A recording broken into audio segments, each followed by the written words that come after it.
Hey everyone, welcome back to the channel. So we're going to take a look at the latest Famitsu sales coming out of Japan.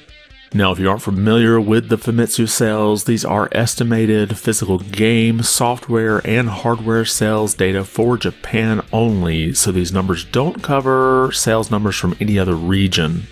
So let's start with the software sales, and we can see that Tears of the Kingdom has reclaimed the top spot in Japan.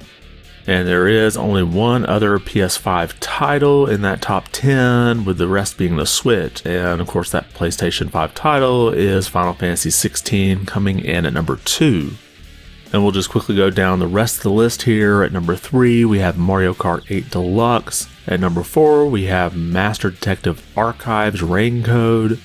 And then we have Minecraft at number 5, and Nintendo Switch Sports at 6. And then at number 7, Splatoon 3.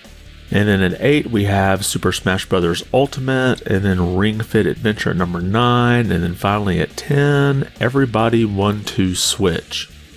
And as you've noticed, there were no new titles anywhere in this top 10, which I think helped Tears of the Kingdom reclaim that top spot. And I don't think Tears of the Kingdom sales are going to slow down anytime soon. Now say we get like a Switch 2 or a Switch Pro or whatever come next year, I have a feeling we'll get some updates for Tears of the Kingdom that'll make it run a little better.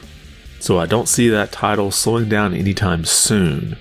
And now let's take a look at the hardware sales list. Coming in first place, we have that Switch OLED model, followed by the disc version of the PlayStation 5, and then the Switch Lite and Switch at number 3 and 4, and the PlayStation 5 digital version at number 5.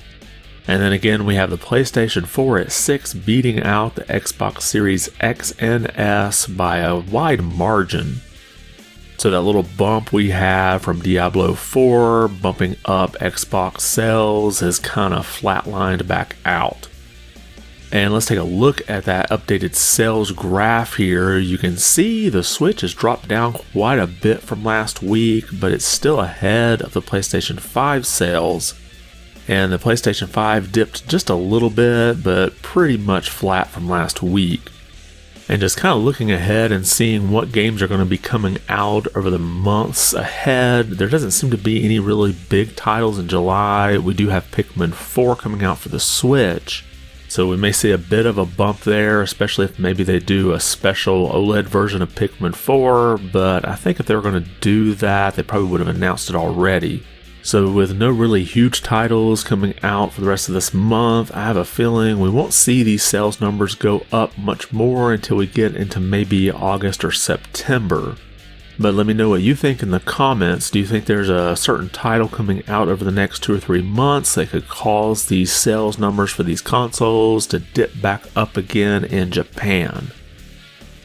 And if you liked the video, be sure to give it a thumbs up. And if you haven't subscribed yet, consider doing so. It really does help the channel out quite a bit. I want to thank you for watching, and be good.